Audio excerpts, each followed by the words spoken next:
Assalamu alaikum wa rahmatullahi wa barakatuh. My brothers and sisters, we have a beautiful series entitled Contentment from Revelation. The idea is to go through the Quran and to look at how we can achieve contentment through the verses of Allah subhanahu wa ta'ala.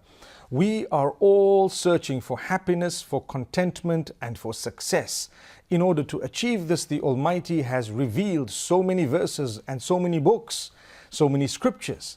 It's up to us to go through this and to understand the plan of the Almighty. When we understand the plan of the Almighty, we will definitely be able to achieve contentment.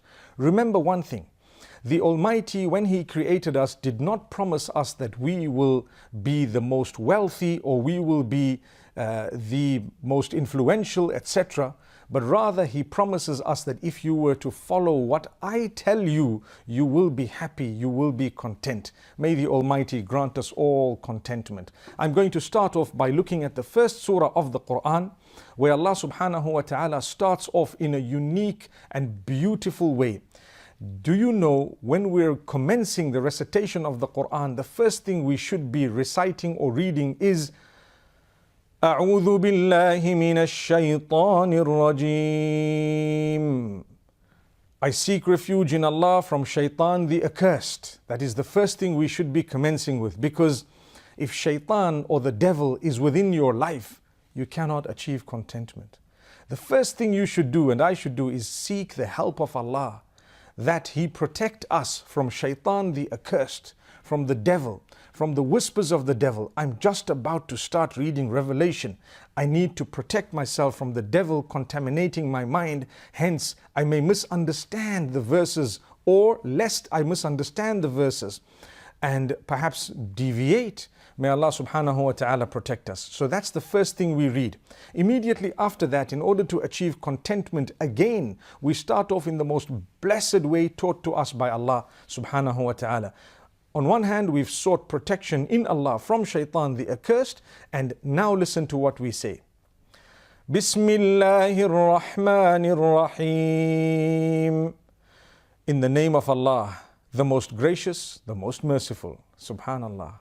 That is amazing. If you pause for a moment and think about the calmness and the contentment in what Allah has taught us, it is so beautiful. In the name of Allah, the one who is merciful in a specialized way, the one who is merciful in a very, very broad way. In fact, Ar-Rahman is a broad mercy of Allah, and Ar-Rahim is a specialized mercy of Allah. So He is reminding us of His mercy. He says we should never lose hope in His mercy. Always understand the mercy of Allah. It will fill us with hope. It will fill us with goodness. We will be content and happy when we've understood the mercy of Allah. Let's go into the first verse. Alhamdulillahi Rabbil Alameen Ar-Rahmanir Rahim. These verses, Allah subhanahu wa ta'ala starts the Quran with. The surah or the chapter is known as Surah Al-Fatiha, the opening surah. Fataha means to open. Al-Fatiha, the opening surah. If you look at this surah, Allah says, all praise is due to Allah. Who is Allah? Rabbul Alameen. He immediately says, the one who created and the one who is in absolute control of entire existence. He is the worshipped one, the one who is owed worship. And then He describes Himself. Who is He? When I say all praise is due to Allah, people want to know who is Allah. If you don't recognize Allah, how can you achieve contentment? So He chooses to describe Himself firstly by saying Rabbul Alameen. I created and I'm in absolute control of every aspect of the existence of that creation. Subhanallah. The minute you understand this, you surrender to Him. You understand, I'm going to go back to Him. This is why Allah says all praise is due to Him and Him alone. And because life is filled with challenges and difficulties, He reminds us immediately after that, He chooses to say Ar-Rahman Ar-Rahim. This is the second time we're hearing this. One of it is, or the first was, when we were starting with the name of Allah, we used the description, or we used the qualities Rahman and Rahim. Again, he uses Rahman, Rahim, reminding us of his mercy, reminding us of how merciful he is upon us. My brothers and sisters, sometimes we take for granted the mercy of Allah upon us. He is indeed very merciful. He is indeed so kind. He has given us so much that we didn't even ask for. That is the mercy of Allah subhanahu wa ta'ala. Then he continues to say, Maliki yawmiddin. He is the owner of the Day of Judgment. The minute we understand the concept of the Day of Judgment, we understand accountability. If you understand accountability, you behave yourself. You do good deeds. You actually make sure that you are conscious of the fact that you're going to be asked and questioned about everything. But because you've heard about his mercy, you know that he's going to forgive you wherever you've sought forgiveness.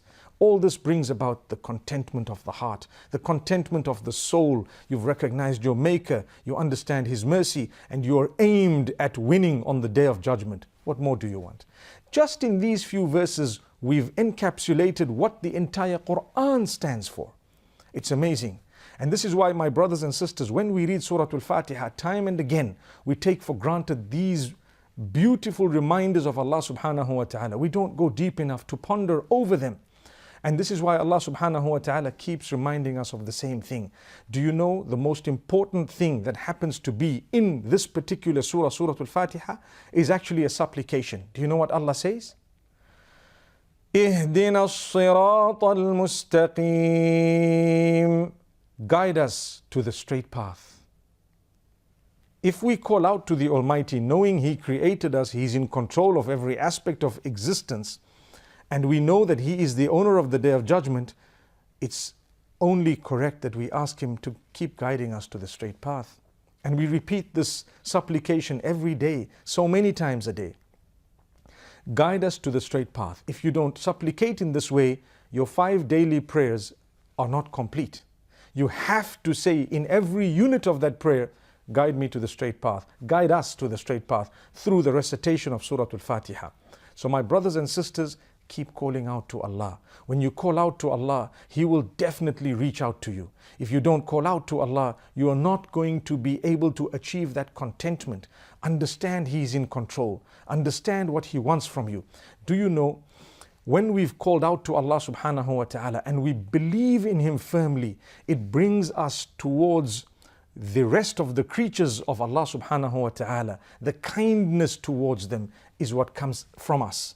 Because we've understood that Allah made me and He made all the other creatures as well. And this is why in the next surah, which is Surah Al-Baqarah, Allah subhanahu wa ta'ala describes in a beautiful way. He says in verse number 3, الَّذِينَ يُؤْمِنُونَ بِالْغَيْبِ وَيُقِيمُونَ الصَّلَاةِ وَمِمَّا رَزَقْنَاهُمْ يُنْفِقُونَ. What a beautiful way of wording it. He speaks about the believers, those who really believe, those who really want that guidance. You've asked for guidance. Are you sincere? Well, if you've asked for the guidance, you're going to believe in the unseen. We already believe in the unseen. What is the unseen? I believe in my Lord, my Maker. I believe in the angels. I believe that good and bad comes from Him. I believe whatever Allah has told me regarding the Day of Judgment and the fact that when I die, I'm going to return to the one who made me, the one whom I was with even prior to me being born. So Allah subhanahu wa ta'ala is saying those who believe in the unseen, those are the successful ones. They believe in the unseen. What else do they need to do? You want the guidance, you want the contentment, you must believe in the unseen. Secondly, you must establish your prayer to develop your relationship with Allah.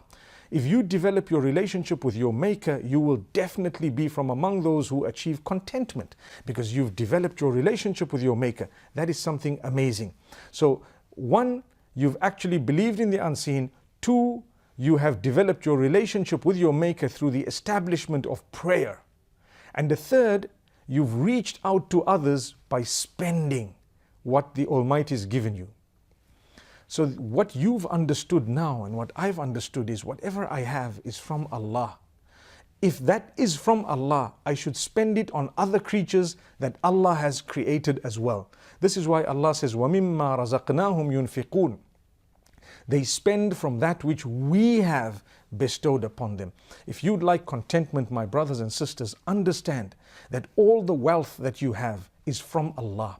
It was never from you. It was never due to you or your intelligence. That intelligence was given by Allah. So the root of it all is from Allah. Allah says, I've given you to test you. Are you going to spend it upon those who need? Or are you going to become miserly? No one has achieved contentment by being miserly, by being stingy, by being selfish. But rather, people have achieved contentment by becoming very, very generous. The Prophet ﷺ was known as a very generous person. He was more generous in the month of Ramadan. When Jibreel alayhi salam used to come to him, that generosity used to show. It is described as even more generous than that of the wind when it blows, because when the wind blows, it reaches everyone. The same way, the generosity of the Prophet, peace be upon him, was such that everyone benefited from it. May Allah subhanahu wa ta'ala grant us ease. The Prophet sallallahu alayhi wasallam has taught us so much.